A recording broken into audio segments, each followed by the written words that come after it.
All right, everybody. Welcome back to the Glass Less Traveled livecast. My name is Mike Verivi. I'm a certified bourbon steward and founder of the Fox Valley Whiskey Society.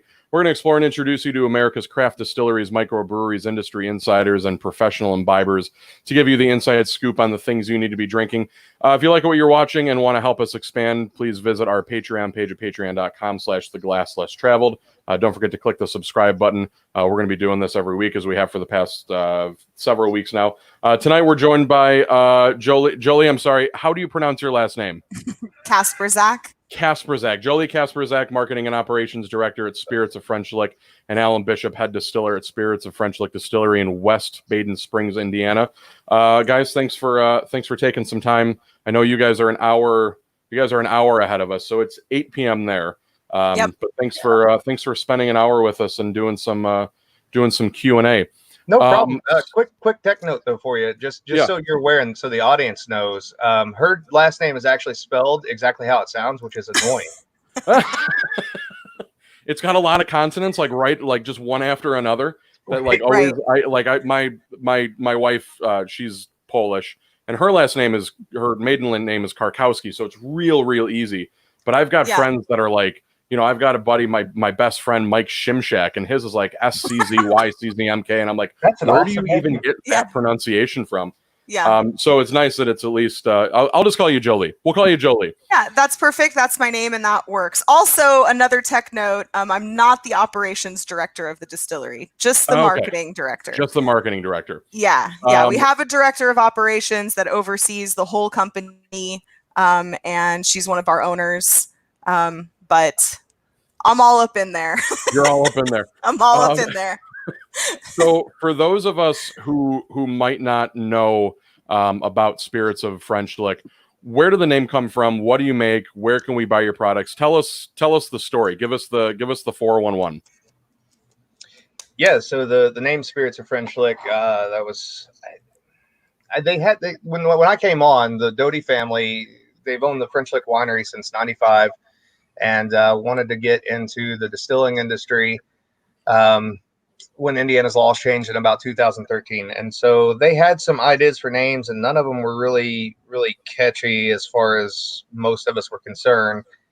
And so at some point in time, it became kind of a group consensus that, given the history of the town, Spirits of French Lick made sense because it would refer not only to the spirits in the bottle, but the spirits of the local place, and being able to build that history back up, because French Lick is French Lick, West Baden, Springs Valley in general, is a very deep, rich well of vice-oriented history that very few people know the depths of. So that's basically how the name came about.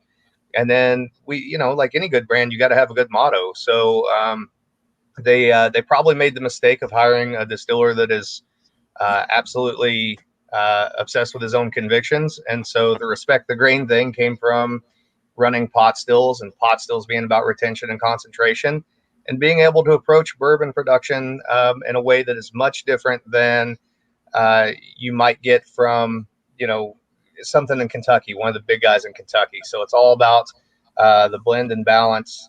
It's all about, being able to put forth a product that is 50% raw material affected by the terroir, the land, the minerals in the land, the way the crops are taken care of, as well as fermentation and distillation, and then 50% maturation, basically. So it's all blend and balance, and looking at things from a slightly different angle. Not anything new, I might add. Everything we do is based somewhat in history. Mm-hmm. Even when we think we're being creative, I usually end up finding out that, some farm distiller 150 years ago has already done this. So Jolie, how did you come into this whole thing? What is French Lick? What is it to you? What is the distillery to you? I came into it 2 years ago. Like I said, my husband is the front of the house general manager. We have a vintage cafe, a large restaurant. We have a big tasting bar and a gift shop. We're obviously French Lick, for those that don't know, is a tourism town. We have 2 large hotels. I know you're going to touch on that a little later. And so he got hired on at that job, and he was there for about a year when the marketing director moved to Oregon, and he said to me, "I think you'd be really good at this job." And I was like, "No, I'm okay where I'm at." And then I don't know, just as as things progressed and I think a few months went by, it was like, well, I think I would be good at that job. And I would, check out the company online and see what they were doing social media wise, and checked out the websites, and started getting ideas of what I could do. And so I applied and I got the job. And here, which and was now great. here we are. And now here we are 2 And- years later. Yeah. But they've been really great from day one. They handed me my budget and they were like, here you go. All of the billboards, magazines, everything. The contracts come up next week. So if you want to do something, feel free to do it. And they let me get new websites. They let me rebrand a lot of the way that we were pushing the distillery out there, and a lot of the ways that we were advertising the winery. They let me change a lot of that up. Mhm. And then we slowly got into labels, and then the same with Alan on the spirit side. And we did things like, we started doing a craft cocktail bar, and we changed up the way it looked inside as well. There's still a lot that needs to be done, but baby steps, one thing at a time. Jolie's a lot like an invasive weed. Once she gets in, She takes It's over. goes at it. It's so true. So That's a terrible thing to say. But it's so It's true. a terrible analogy, but it's true. Yeah. So, Yeah. so Spirits of it's not just the distillery. There's also Right. there's A also winery. a winery there as well, and it is Yeah. kind of a touristy town. It's kind of we talked with Christian Huber at Starlight. I don't know, like a week ago or 2 weeks ago or something like that. And in the same sense that they're very much kind of like a tourist destination where they have the winery, they have the distillery. You can go there and pick fruit and vegetables and all that. You guys are kind of the same way, where it's very much a touristy destination. And and we're on a wine the trail. hotels. Yeah, we're on a wine trail with Huber's, and so there are, there's 9 wineries on that wine trail that you can do throughout, southern and I guess northern, goes up into Bloomington, and so I mean, there's a lot going on, and there's a lot to do. So we'll get off the subject of wine, because I mean I like wine, but I'm not. We're not here to talk about Not why wine. we're here. I want to jump into the Maddie Gladden. You guys, and thank you so much for the sample. I told you guys both earlier, the second I got it in the mail, I was like, I'm not going to wait. I have to open it. So I opened it. I took a little bit out of it, and I already sampled it. I told you guys I absolutely love it. So I'm going to pour a little bit more of this, and I'm going to sip on it while we're talking. But talk to us about the Maddie Gladden High Rye Bourbon. Who was she? She had a very, we'll say like a very, a storied history.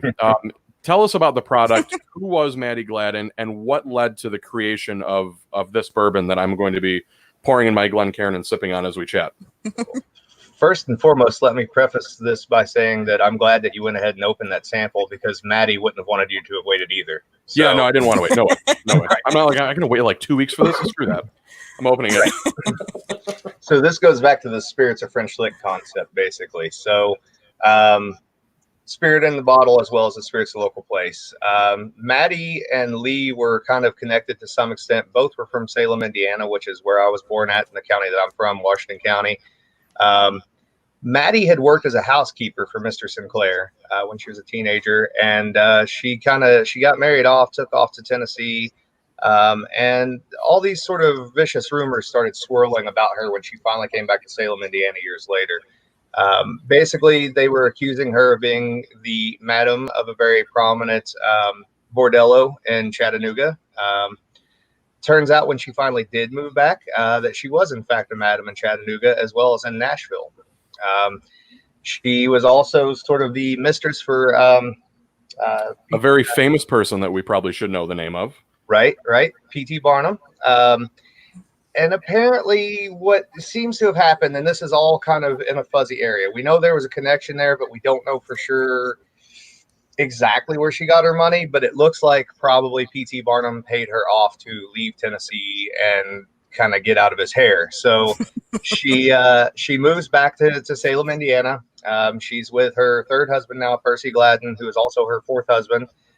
Percy was kind of an interesting character himself, and actually ran the first theater in Salem, Indiana. At the time, Salem is a little railroad community. So the New Albany and Salem Railroad's traveling through there. There are a lot of prominent businessmen that come through town, and there is no open bordello in town at this time. And so Maddie sets about building this huge Victorian house. It's beautiful, and there's all these newspaper articles that come out about the house that she's building. And then there's all these rumors swirling and speculation about where the money came from and that she'd been a madam, etc. And as soon as she gets the house built, she turns it into a bordello on Main Street in Salem, which you can imagine just pissed all the local ladies off. If you go to the house to this day, there are still secret passages in the house. So it was often said in those days that, you know, she was just dealing with the traveling businessmen, but I guarantee you there were locals there too. And that also gets the ladies of the town off. So the more town ordinances that they passed to try to control her, the more she would sort of flaunt what she did. She wasn't ashamed at all of what she was doing. She bought these Greco-Roman statues, these nude statues, and she put them in the picture window in the front of the house and kept the curtains open. So not only can you see the statues, but you can also see what's going on in the front lobby of the house. My girl was like, bam! Like a true lady. Right, Yeah, right.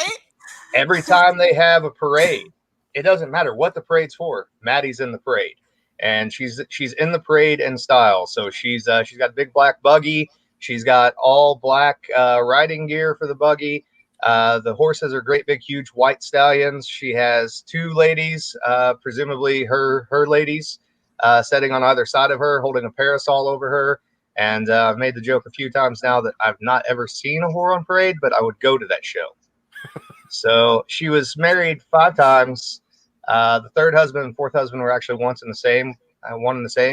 When they broke up the first time, he actually broke into her house, and she shot him in the face with a 38 caliber pistol, and they were married again a year later. So as you do, as you do. Yeah, something going on. As is tradition. Right, yeah. Dina did that when we got married. Yeah, so, I mean, who doesn't? Right. So what was the inspiration? When you're creating this product, what is, kind of drawing from that history, is it just the name? Is it just the person? Or were you like, I want to draw some inspiration on that and put it into the distillation process and put it into the labeling, the label. Who designed, Jolie, was it you that designed the label? I designed it alongside a set of designers, but yeah, I mean, I tweaked it an awful lot. We'll post the link later on.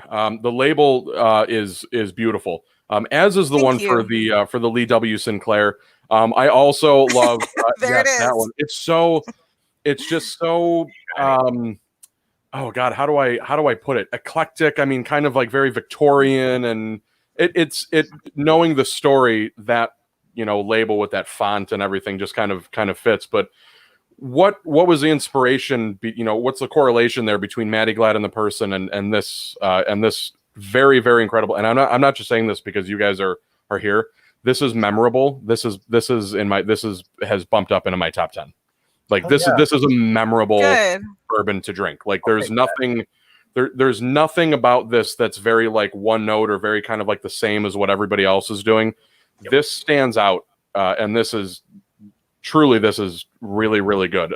So hopefully everybody that's watching can eventually get a bottle of this. Yeah, for sure. So normally that's the way that it works. Normally I would have somebody in mind or a concept in mind. With this particular mash bill, I didn't have Maddie in mind yet. I knew that, we were going to focus initially on releasing wheated bourbons, but we were going to get to rye and high rye a little bit later on. Pretty immediately, we set out to always make very differentiated mash bills. We actually only make one traditional Kentucky style mash bill, which is the wheated bourbon that we make. Everything else is pretty unique to what we do. So Maddie wasn't initially a part of that conceptualization process. There was a playlist, though. I tend to focus on music a lot. So there was actually a playlist that went along with that mash bill. So if I lay out, I'm getting ready to work on a product and I need some kind of inspiration, I will go through and find music that I think kind of matches what I'm going for. And so there was at one point in time a playlist. I probably still have it on YouTube somewhere. But I had no idea that, we were going to call it Maddie Gladden at the time. That didn't come about until a little later on. And the thought was, that it's a cool story that nobody really knows. It's a story that's not been told. It's a story that has verifiable facts. There's no marketing clout behind it. She's a spicy character and it's a spicy whiskey. So it matches up. If you're going to name a big spicy high rye bourbon after a woman, it's got to be the right woman, and it has to be somebody that could have backed up being that much of a character. And then it also helps rebuild the local, history that we're trying to do here in Southern Indiana and bring the Black Forest of Southern Indiana back to life. And what a interesting story to be able to do that with, plus the connection to Lee Sinclair. It's awesome. It's just one more facet of all the things that happened here that have been forgotten about. Yeah. So Jolie, when helping to create this label, what helped you, come up with maybe a design or a font or color scheme? I mean, what was it about the person Maddie Gladden that was like, okay, we need to go, this is what I want it to look like? It had to be luxurious. I mean, you can, I don't know if anyone knows this, but her house is still standing and it's a bed and breakfast. And so you can go online and you can check it out and you can see exactly the type of house that it was. And if you think about it in that time period, and having it been a specific Queen Anne style house that wasn't very common at the time, and see how luxurious and over the top she was. I mean, she, lived her life out loud. And so you have to bring some of that, I think, to the label. There's no pictures of her that we can find. And we look. There's one. Oh, yeah, one picture. But it's right, exactly. So we chose just kind of like a silhouette of a woman at that time, and did more of a descriptor on the front of the label about how we feel about what the bourbon is and what it brings to the table. But yeah, it's black. I don't know how I think we kind of gravitate to that color. We do like that color. But what? Like what? Like our souls. Oh, like our souls. Yeah. Right. Yeah. But black buggies and white horses, and so there's this mischievous side of it as well. And so I feel like we kind of, with the silver foil, and then they all of the bottled and bond follows along that same look. Yeah. So there had to be consistency. It had to be good for her, but it also had to be good for the rest of them as well. Yeah, because we wanted to make a statement. Right. So I want to talk about the other one of the other notable people from Southern Indiana.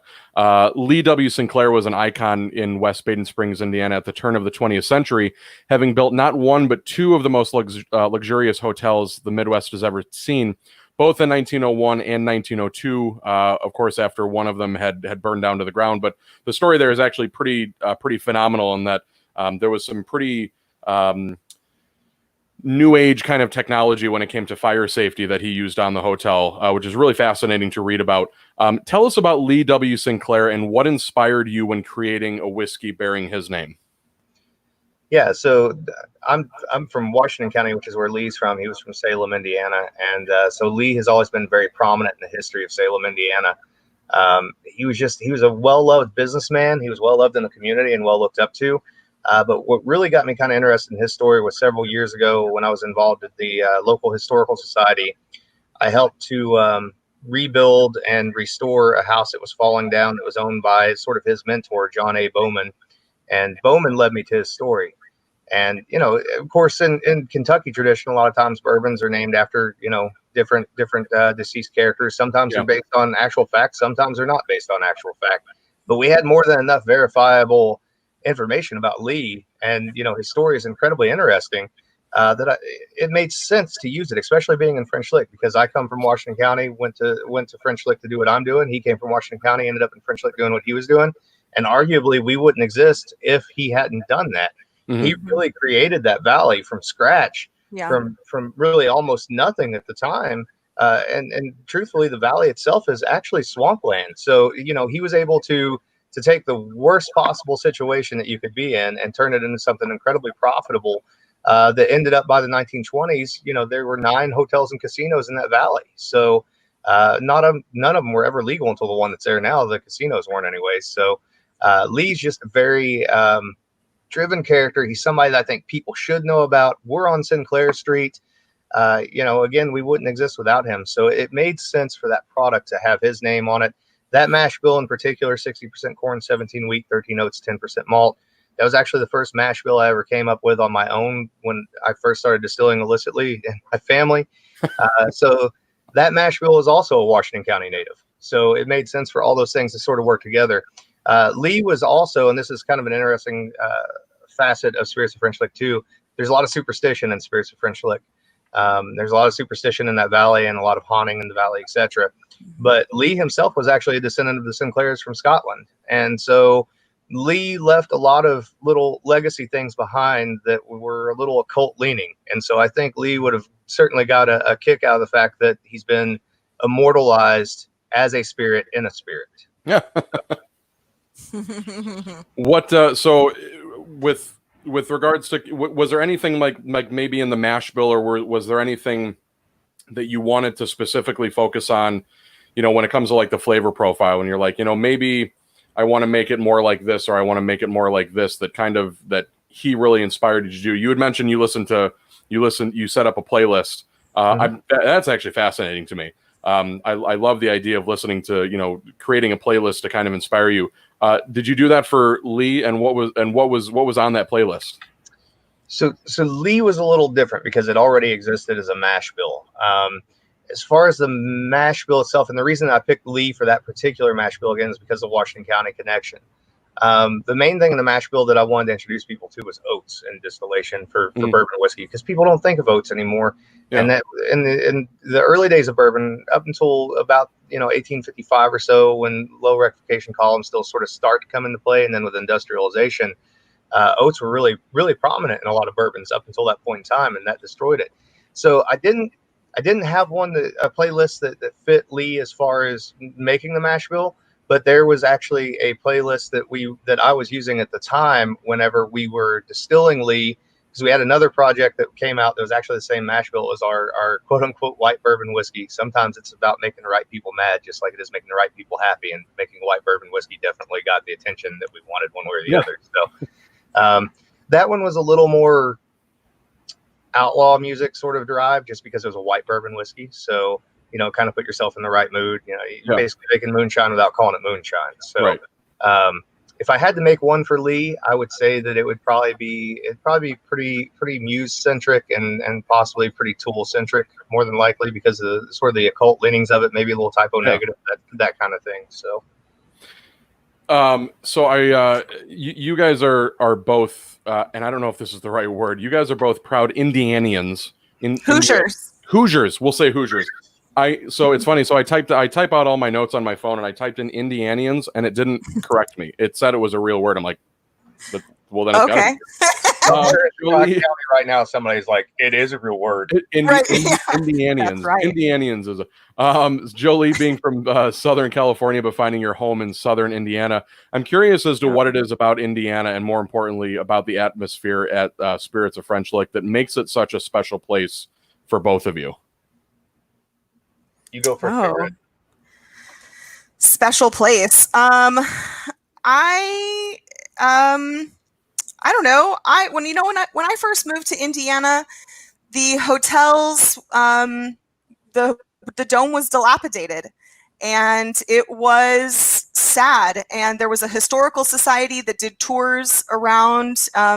You could go in certain places, but it was sad. There was like birds living in it. And I mean, it was very clearly, a history of what had been, and you could see, what it once was. And they had this small donation plate that went towards the restoration. And you're like, there's no way any amount of tour that this little historical society is doing, I mean, God bless their efforts. But when the Cook family rebuilt that entire hotel, it made that whole valley special. It is a treasure. It is a Vegas hotel right smack dab in the middle of rural Indiana. And so there is something fun about, driving into that valley every day. I drive 40 minutes to work, sometimes 50 if I get stuck behind a piece of farm equipment. But it's a beautiful drive, and because it is in a valley, there's lots of twists and turns to get there on a 2-lane road, and it's a U.S. highway, so it's well kept. But I mean, it's a beautiful town surrounded by, the forest. Yeah, really. What about you, Alan? What is it about Southern Indiana? What is it about the distillery itself that kind of make it that special place for you? Yes, it's a little bit twofold when it comes to the state. And so Southern Indiana is distinctly its own state. I know that people in Northern Indiana don't like that, but they'll be okay. When it comes It's the same in California. Southern California and Northern California are two separate states. Yeah. In my head, I think for me, Indiana is some kind of like overcompensation thing because I'm the first like legit Hoosier in my family. Although my family has lived in Indiana now with my daughter 4 generations. I still, even in my own hometown, get treated as like the new guy. So, and the rest of my family's from Kentucky. So there's a little bit of, this place looks just like where we're from. So I'm not sure why anybody thinks that side of the river is any better, but we call this the wrong side of the river. So, and I kind of like that underdog mentality of it too. You know what I mean? Right. I can be close enough to Louisville, Kentucky to be relevant and be just far enough outside of its influence to be able to do some really cool, interesting things that don't necessarily fit the mold. Sure.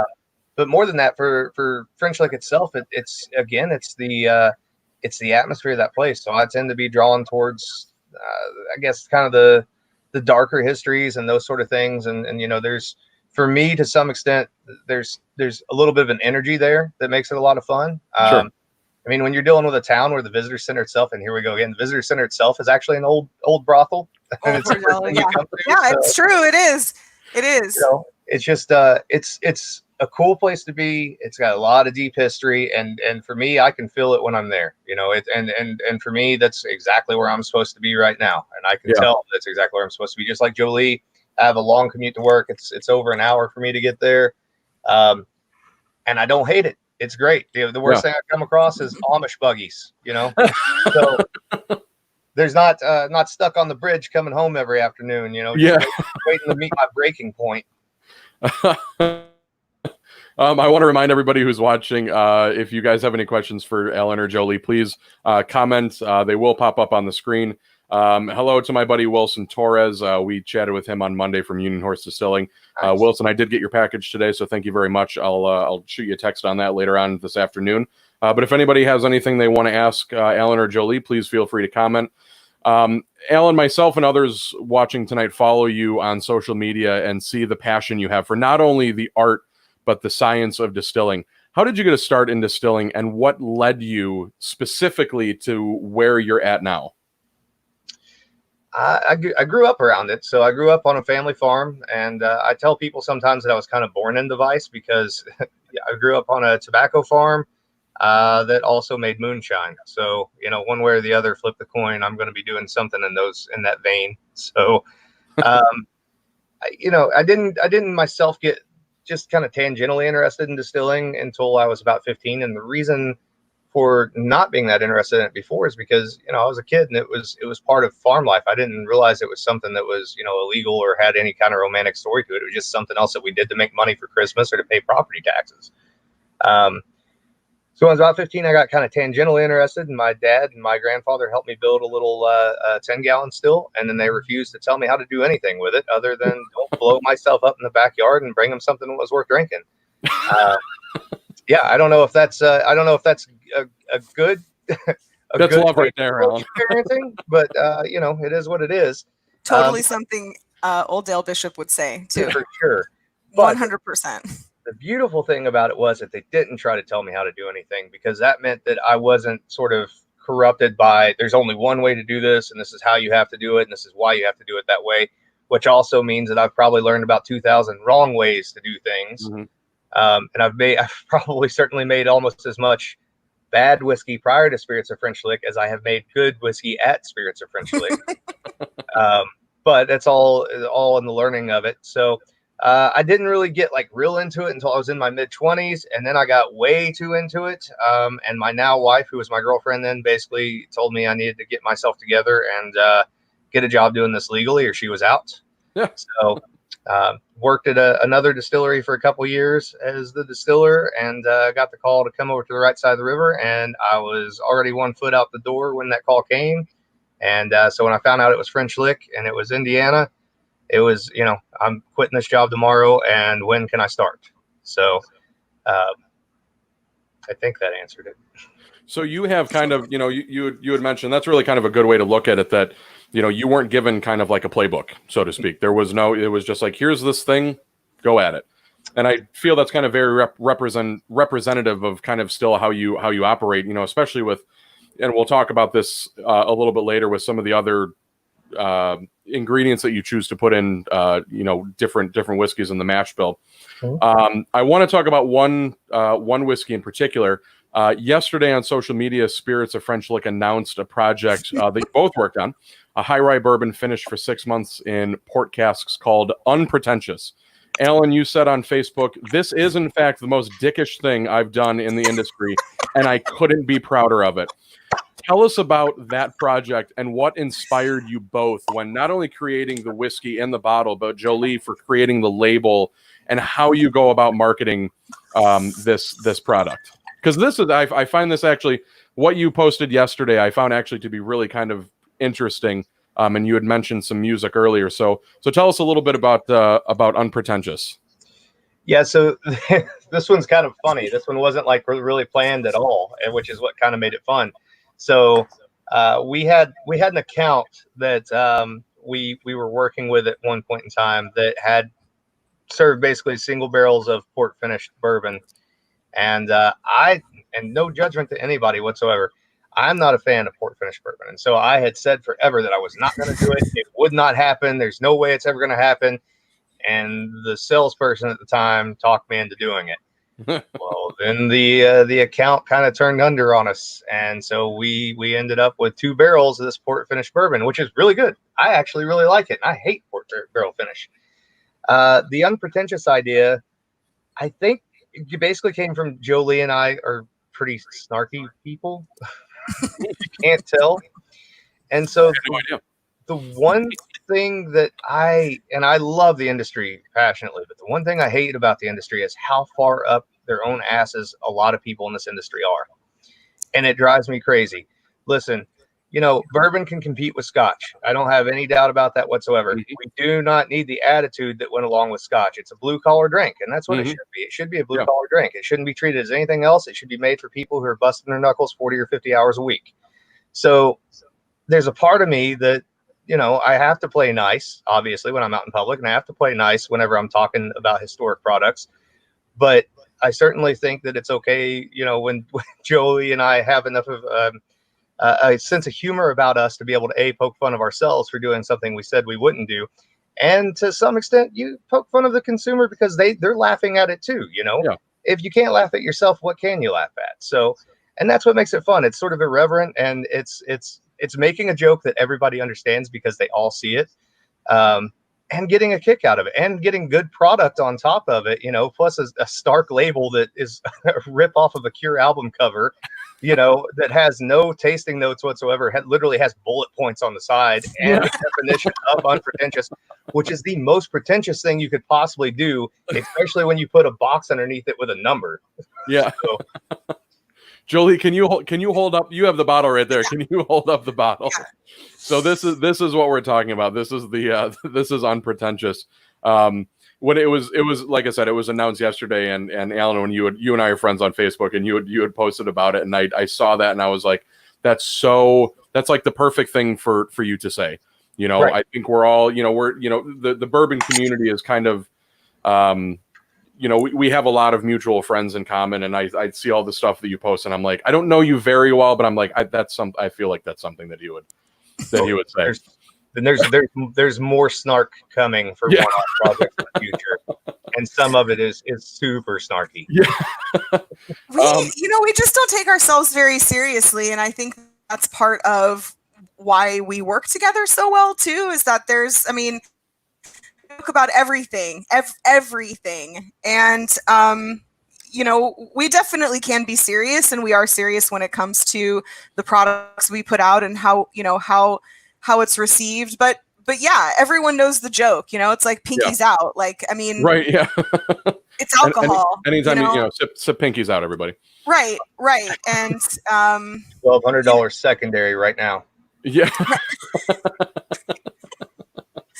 I mean, that's part of it too, right? Like the whole secondary market, like people, and I think also being on this side of things, when you know how much things cost to make, and then you see, and you know how much bottles are, you know how much labels are, and you know how much even the best designer costs, and the best marketing, and all of that, and everything that it brings, but it really boils down to how much is this whiskey really worth in this bottle?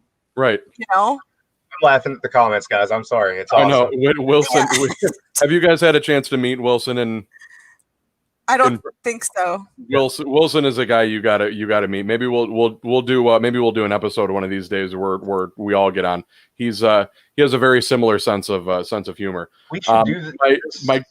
Jolie, I'm sorry. We should when they do Shark Week next time, since we're going to do these snarky one-off releases, we should do Snark Week. Snark Week, and we can take suggestions during Shark Week. Yeah, take suggestions. Oh, yes. Oh, yeah. That's a good idea. Yeah, that's a good idea. See, that's how unpretentious came up. Yeah, right. Just like that. In the morning, like I have this idea. Just go with it. Yeah, ride the gazelle. Ride the gazelle. Yep. My good buddy Mark Augustin, he tunes in every week. He's been a part of the Fox Valley Whiskey Society from the very beginning.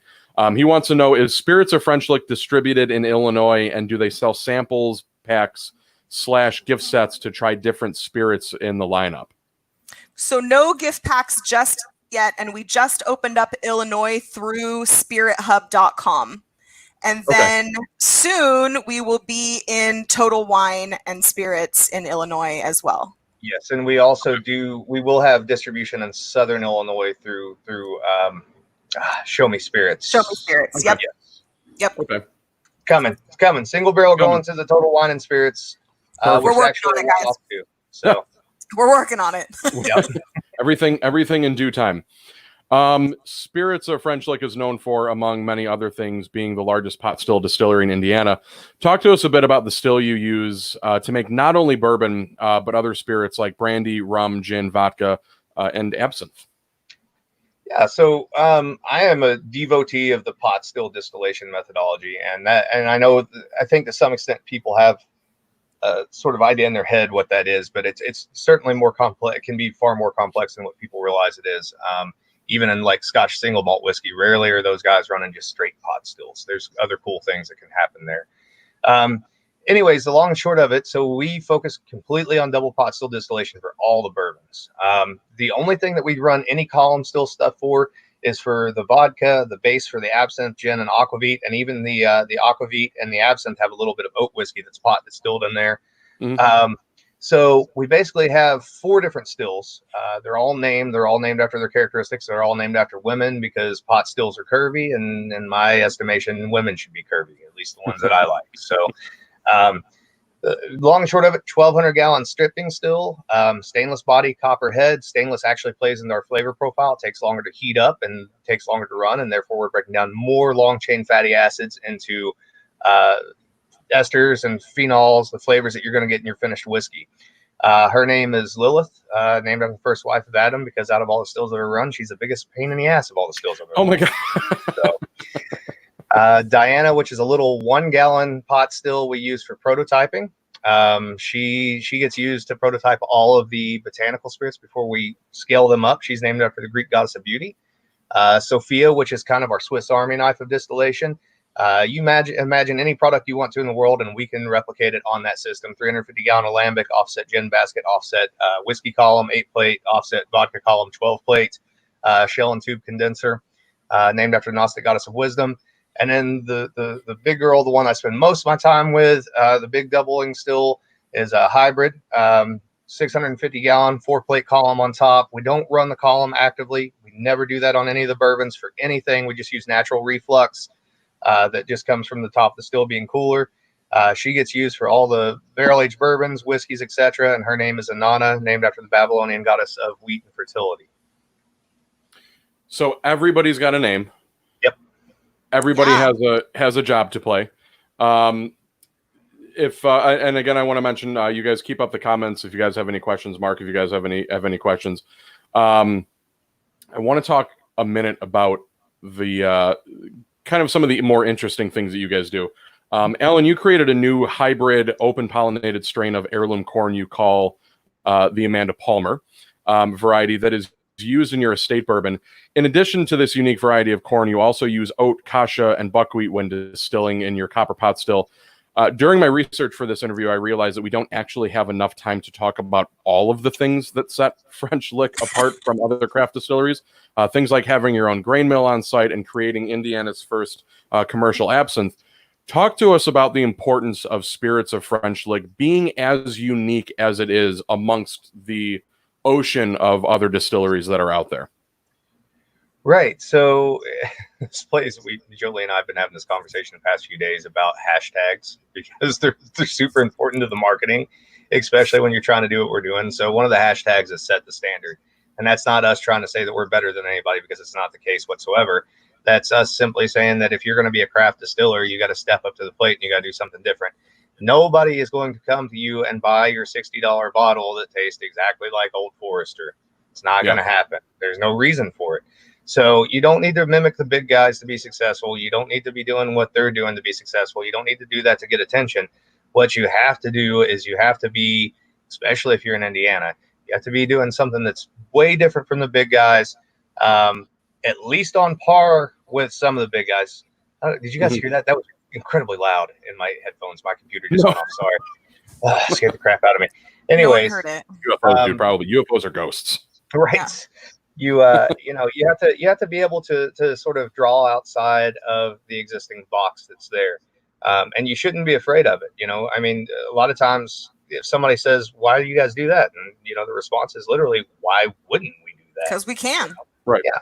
And it either works or it doesn't, So for us, it's all about setting ourselves apart in that way. But for us, we also have to do some different things too. So we have to have great marketing like what Jolie is doing. We have to have great labels. We have to have, great stories that are compelling. We have to be characters to some extent and personalities to some extent. And, in my case, I not only have to be the distiller and somewhat be helping with the marketing, etc., but I also have to kind of be the historian of Southern Indiana distilling, because we don't have a Mike Beach. We don't have a Fred Minnick on this side of the river. So we have to do all of those sort of things in order to set ourselves apart. And so everything that we do is very purpose driven. And I would never sit here and lie to anyone and say that I had all of this in my head and I knew it was all going to work. So here's a good example. We use number 2 charred oak barrels. Mm-hmm. I didn't know what it was going to do. I had no idea what that was going to do to the whiskey, but thankfully it worked. So yes, it did. So, and that's actually an interesting point that I was kind of reading about. You often see, you don't really often see anything less than like a 3 or a 4 level char. Was it kind of like when you were starting to age spirits, especially when it comes to the whiskey and the bourbon, was it like, okay, let's try it in this barrel, and this barrel, being 2, 3, and 4 char, and see which one comes out the best? Or was it just like, this is what we're gonna go with, and if it's great. If it's not, we'll try again. Was it kind of like a trial and error, or was it just let's just run with it? So I did have a little bit of an idea of what we wanted to do, and there is some rationale for why we did number 2, although again I didn't know what it was going to do. So I had played with number 2 as a brandy distiller, because traditionally brandy is distilled in toasted barrels and not charred barrels, and the distiller that I was working at was trying to make a distinctly American style of brandy. So I understood what number 2 did as far as aging over time, and that number 2 is a little more focused on the flavor that you're actually going to get from the toasted wood underneath. I also understood that there was a higher lignin content, and that going in at a low proof, which I knew we wanted to do with our bourbons, was going to be able to break down more of that lignin into sort of toasted hazelnut, toasted coconut, that sort of thing. Sure. That also played into the pot still distillation thing, the idea of retention and concentration. And then at the time, we only had the one warehouse, and the one warehouse that we have there at the distillery is very unique. It is much more like a brandy chai or a brandy cellar. So 30, 40 degree differentials throughout the year, incredibly high humidity, incredibly high angel share, about 7% a year, which gives a lot more retention and concentration. So I at least had an idea of what number 2 was capable of. And so we never put anything in 1, 3, 4, 5, etc. We never put any. We had one little 5-gallon barrel that we got from Ann Gray Cooperage, which if I was going to use small barrels, I'd go with them in a heartbeat. But I like to say we don't use any cheats, 53-gallon or larger. Right. So it was kind of a balancing act. How many things can you do different but stay within the category of bourbon? And get the unique flavor profiles and perhaps draw some of the attention that you want, but also still respect the traditions of bourbon. Sure. And be able to try to get the bottled and bond 53-gallon barrels, the whole thing. So sure. So going back, we'll get to some of the viewer questions. So Wilson Torres. Wilson, by the way, guys, if you don't know, he's the lead brand ambassador for Union Horse Distilling in Lenexa, Kansas. He asked why the decision to distribute through Spirits Hub and not an established distributor. Spirits Hub, for those of you who might not know, it's a website, it's an app that I actually have on my phone. It's specifically meant for craft distilleries. And maybe just kind of getting into that side of things that we don't really talk too much about on the Glass Less Traveled is really the distribution side of things. What was that process there when deciding to go through Spirit Hub versus going through, Constellation or one of the other beverage distributors? Well, we are hooked up with Show Me Beverages, which does distribute in Southern Illinois, and so there are also our distributor from Missouri. But Spirit Hub came to us, which is great. And I don't know, Alan, if you want to talk about so it's sort of an overall sort of aesthetic for us too. So one thing that we have had larger distributors in the past, and I don't want to knock anybody, and I won't say any names, but they didn't service as well as they could have and or should have. And the reason that they didn't is because of the way the industry is structured. And I get it. It's fine. It's everybody's personal money, etc. So I tend to like small distributors, and it doesn't matter to me if they've got 5 people on their staff. If 4 of those people are in love with what we do, those are like they're kind of like sleeper cells, right? Yeah. So we'll start popping up in places that you don't expect us to be at. So Spirits Hub is a new one for us. But we've had good luck with some of those sort of platforms in the past. So Sillbox in particular, Blake, has been fantastic for us. We wouldn't be getting the attention that we are getting right now if it were not for Blake and Sillbox. Sillbox has pushed us, dropped us in places I never thought we'd be, got our bottles in the hands of people I never thought they'd get into. And so I like single barrels from us. I like that aesthetic, and also the thing that I love about these smaller distributors too, whether they're physical or they're digital distribution, they have really good relationships with most of the small accounts that they go into. It's one-on-one. They're friends with the guy that's actually there behind the bar or in the store, and it doesn't mean that they don't love any of the brands from the big guys, but there's certainly a number of people who are obviously working behind bars or working in liquor stores that are really geeky. They're like, all right, what do you got that nobody else has? And then, okay, well, here comes the Spirits of French Lick bag, and here's 8 products that nobody else is making. We're the pharmacy, we have distillers. If you want something, we probably got it. And it's hard to talk a big distributor into doing that, into running with some of those odd products. And understanding that when you go into an account or you're dealing with an account online, if you put a bourbon out there and they pass on the bourbon, hey, that's all right. You don't have an absinthe out there. You don't have an aquavit out there. Aquavit and absinthe are 2 unique ones that you guys have that you don't really see, not even just that often, just really almost at all. Yep. Aquavit's slowly growing. It's coming. And we did that as a lark, really, because, the goal was eventually to get California and then also get some East Coast states when we first started. And at the time, there were some accounts where that was going on and there was some interest. And I never thought we'd ever sell a bottle of it in Indiana. And that one has really surprised me. If you get somebody who likes aquavit, you get somebody that really likes aquavit. Yeah. And they're into it. Yeah. And even if they don't think they would like aquavit, you get them to try it in a Bloody Mary, and that's it. There's no other Bloody Mary than an aquavit Bloody Mary. I never would have. And that's America-based. I mean, you should touch on, I don't know if we have time, but the history of aquavit, in Europe is, far reaching. So, it's just not a spirit that you see a lot in America. Right. Yeah. Well, and that's the other thing. Another reason we initially did is because everybody and their brother had a gin, and gin's another one of those things like unpretentious. I said that I wasn't going to do a gin, and I got like sucked into it. So, and it's a really good gin. Don't get me wrong. It's done more than it should have for being a gin. But everybody had a gin. You had to knock somebody off the shelf, right? And then once you knock them off the shelf, you got to stay on the shelf. Right. Well, if there's 1,000 gins, how does somebody find you? You know, Right. but if you have one person there that works the store that's familiar with gin and also understands aquavit, they go, all right, there's 1,000 gins, and if you really like gin, you should probably try aquavit. There's 2 aquavits. There's ours and maybe Linné if you're lucky. Right. You know, not that there aren't some other guys now making aquavit, but at the time it was pretty rare. And so it's easier to get that shelf space. It's easier to stay on that shelf space. And then just teaching people how to use it, you know, whether you want to, I joke around, I don't do lawnmower beer. I do lawnmower aquavit. I just put it in the freezer. I get out and I get on my riding lawnmower. I jump off after 15 minutes. I come in and take a shot of it right out of the freezer, back on the lawnmower. I get better at mowing the lawn as I go. Every time. It's funny because I actually get better at bowling the drunker I get, which is weird. Oh, there you go. Yeah. So Mark Augustin asked again, Starlight was already mentioned. He said, I became familiar with them from their merchant blender line collaboration with Big Red Liquors. Do you have a similar collaboration with someone, or do you plan to do one? So we will do some collaborations for sure, whether they're barrel collaborations or like we work with, we've got a coffee place, Brickhouse Coffee, that ages coffee beans in our barrels.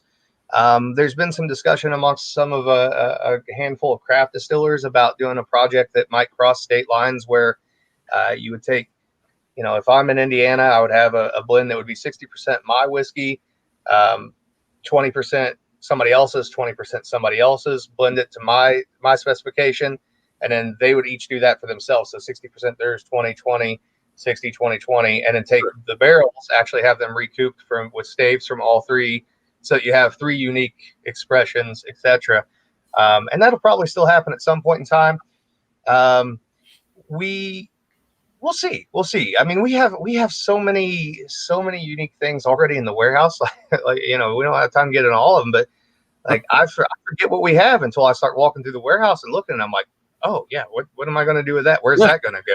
So, you know, and we've only ever sourced partially one spirit, which was the Weeder, which was you know, 40% merchant bourbon.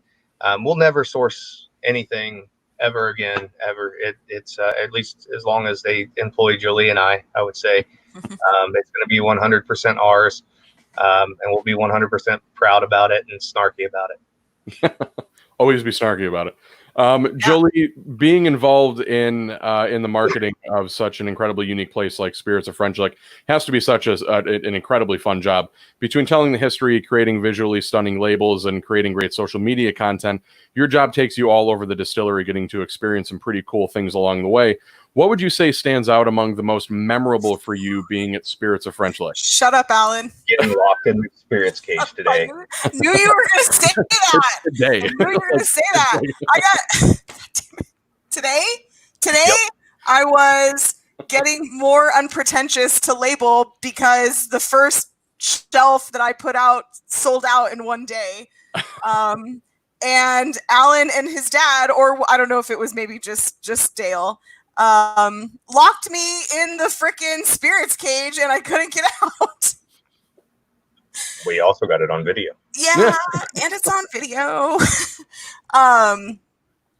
You know, I say this all the time, that the best part of my job is the people that I meet. And that might sound cliche and silly to some people, but really, I believe life is about human interaction and friendships and relationships. And that's what it is for me.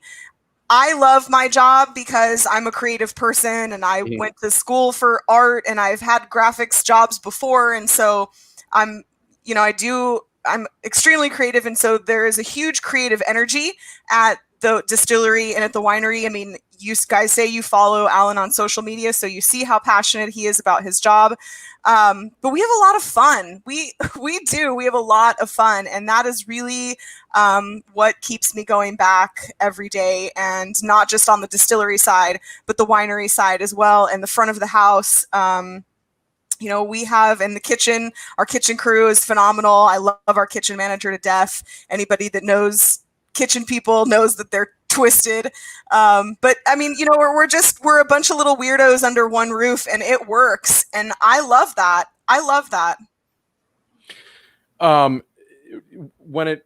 When it comes to, kind of like that dynamic, you talked about, like, all the people that work together. You had mentioned Dale, which is Alan. It's your dad. What role does he play at the distillery? Because he's been brought up a couple times now. Instigator. Sister. Right. He's the one that pushes everybody's button. Yeah, he's really good at it. He gets aggravated at me because I've slowly over the past several years gotten the edge on him, but he doesn't realize it's just payback for all the things he did to me when I was a kid. So right, mischievous. Mischievous.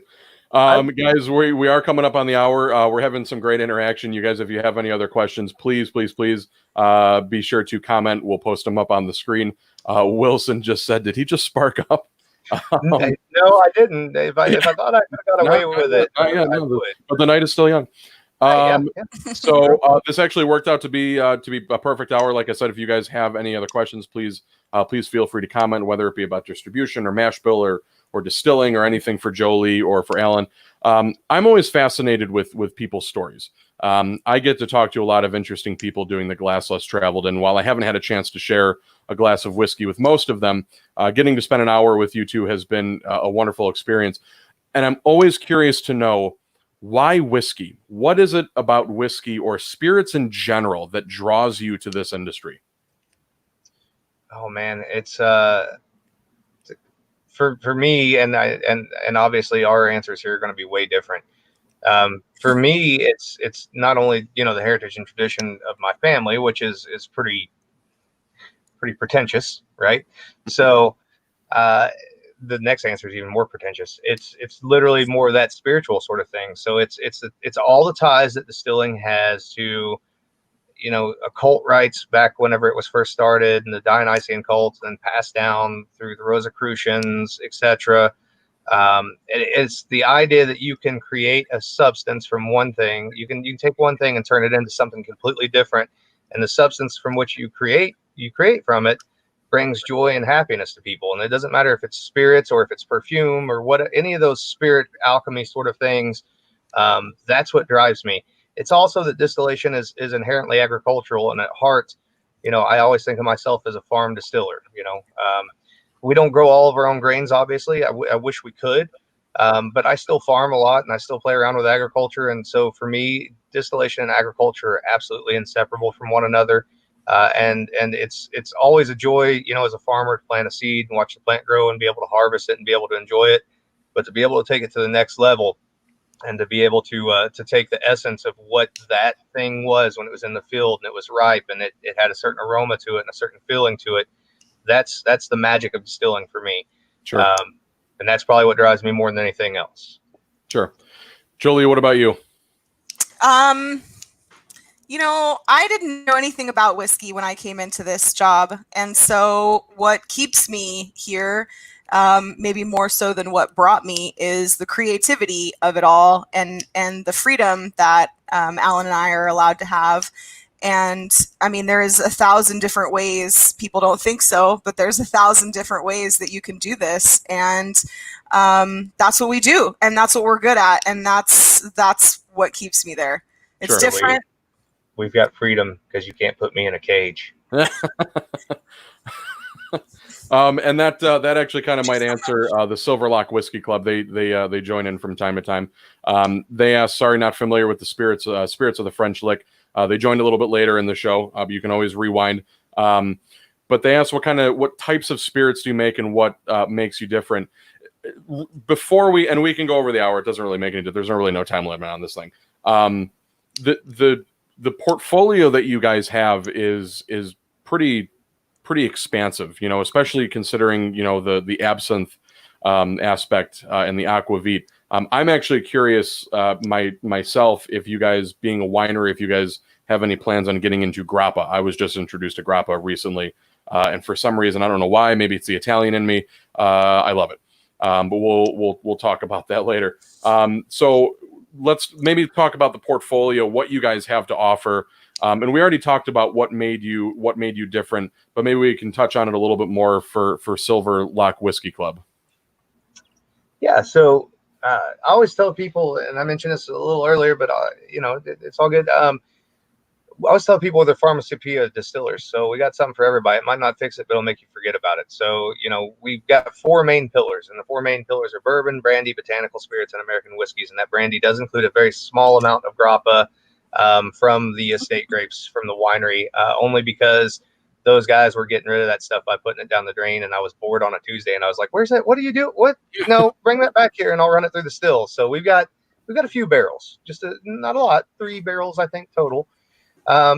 But so for products that we have out right now, and I'm going to forget some of them aren't in distribution. Some of them are distillery only, but the main products are the Lee W. Sinclair bourbon, about to be relaunched as a bottled and bond. Matty Gladden's about to come out as a bottled and bond. That's a high rye bourbon. We've got a rye whiskey that'll be bottled and bond come January. We've got a buckwheat whiskey that'll be bottled and bond next year. We've got our Le Bleu absinthe. We've got a barrel rested absinthe coming up. We've got our Old Tom gin. We've got our aquavit. We've got a lot of stuff in the barrel. We've got an American style poachine that's been aged in used brandy casks that has some smoked malt from Indiana in it coming up. We've got our Hoosier apple brandy. That's always going to be never going to be a mainline product for us, but it's always going to be a seasonal fall release, and there will be different variations of that over the years, including a bottled and bond. So you can think of it, we'll probably do it at some point in time. We may not do a lot of it. It might be a really small, release with an interesting label. Yeah. But I mean, the greatest thing ever is to go through and look at it, as far as I'm concerned, to walk through that barrel house and see all the things that I forgot that we did. Because now we're growing a little bit. We have to focus a little more on, the things that do really well for us. Right. But we're always going to experiment. We're never going to stop that. So. And Silver Lock Whiskey Club, I also posted the website. If you scroll up in the comments on YouTube, you can go to their website. I don't know who wrote that thing on the front page of the website. Kind of describing. Was it you, Jolie? It's always a combination.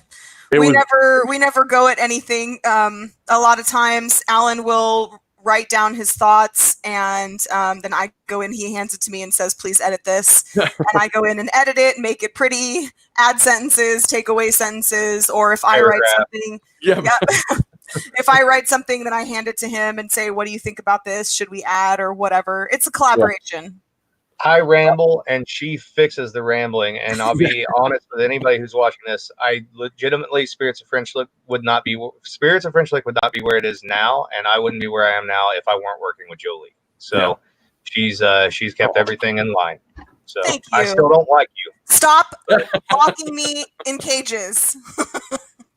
With we're living in this COVID world right now. We're living in this coronavirus world right now, where it's very difficult and very, hard to say what's going to happen in the coming months. We all miss going to distilleries and breweries and sitting out on patios. You guys are in West Baden Springs, Indiana, which is how far? It's in between Indianapolis and Louisville. Mm-hmm. How far from Indianapolis? To give those in our area, the Fox Valley area, Indianapolis is about 3 hours from here. Okay. So I can't imagine you guys are how far from Indianapolis? Hour 15. So maybe 4 hours. It's West Baden Springs in Indiana. What can people expect if they do take that drive down? Maybe starting to hit. They're going to start their weekend off at the Bourbon Trail. And they pass through, if you're going down that way, you kind of have to pass through Indianapolis anyways. We do every time. What can we expect to find right now during this, kind of coronavirus scare? What can we find at the distillery? What can we do? What can we not do? So our whole front of the house just reopened this last Monday. We've been closed since late March. We have a large Italian restaurant called the Vintage Cafe. We just released a new menu when we reopened. We have a craft cocktail bar. We do all of our own garnishes. We dehydrate all of our own fruit. All of our cocktails are mixed specifically to our spirits by top mixologists. We have a gift shop. We've suspended distillery tours at this time. Our distillery is just on the other side of the wall of our winery, and so when we bring people in, we're then exposing our entire facility's production crew to anything that anybody wants to bring in, and so we need to be really mindful of that. We do curate, a few tours for bloggers or special friends, but we're still keeping that low key. We have a huge tasting bar where we taste both our wine and our spirits. That's been broken up. We are at half capacity now. Our restaurant normally sits about 120 people. We've taken that down to 60. Each table is 6 feet from the other. The tasting bar has been broken up into 4 tasting stations with plexiglass in between. Our cashier station has plexiglass around. But we're still doing wine tastings. We're still doing spirit tastings. We were open for carry out bottle sales, as a lot of distilleries did when COVID first hit. We went to making sanitizer. We distributed sanitizer to the 3 major hospitals in our area, as well as all of our police force, EMTs, fire departments. 5 counties total, I think.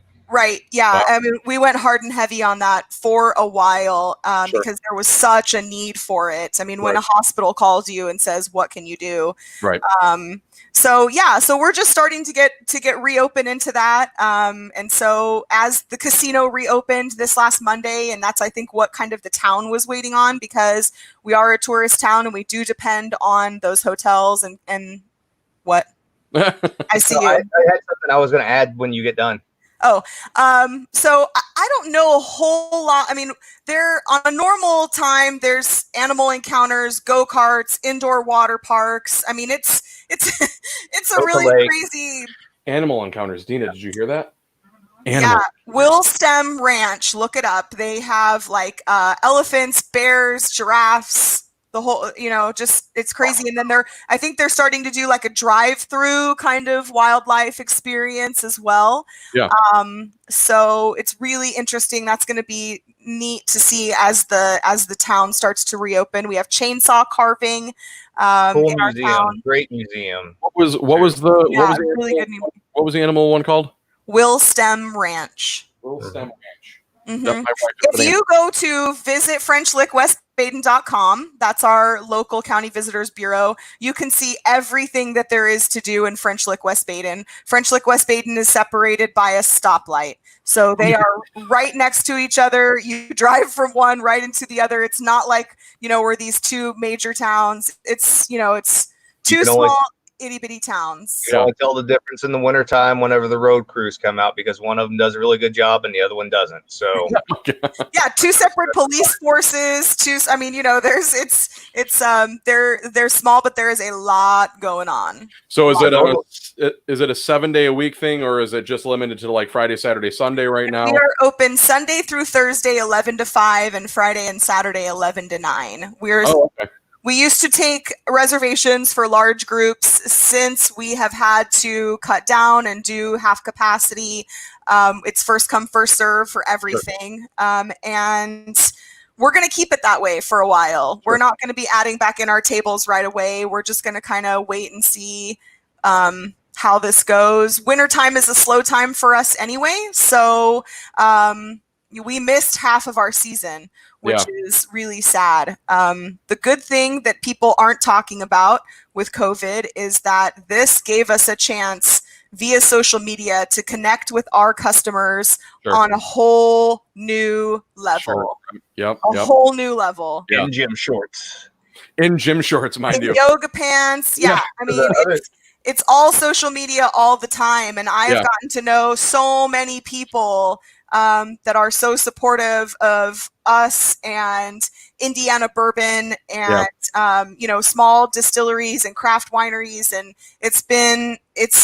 that has been good. That has Yeah. been very good to be able Yeah, to personally talk to so many people that are drinking your product. Yeah. The other thing I was going to mention is normally there are a lot of things to do when COVID, prior to COVID, and obviously things will go back to normal, in French Lick, West Baden, etc. Plus Southern India, it's just a beautiful place, anyways. But right now, at Spirits of French Lick, you can come buy your very own bottle of unpretentious, the most pretentious whiskey ever bottled. True. It's numbered. It's numbered, and I just heard the price on secondary went up because we had an employee drop a bottle today. That makes it more rare and elusive. Yes, a It's bottle more did than get now. dropped. I That's shed true. a small tear for that. I was like, but it's like gold, I didn't know. It's like that case that I bought's going to come in handy in a couple years. right? Yeah.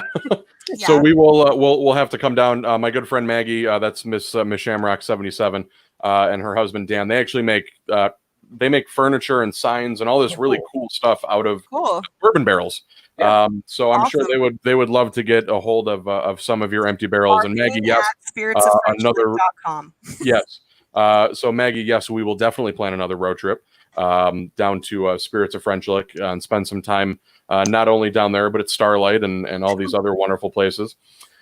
I forgot. There's two beautiful golf courses. One is a legendary designed by Pete Dye golf course, which is phenomenal.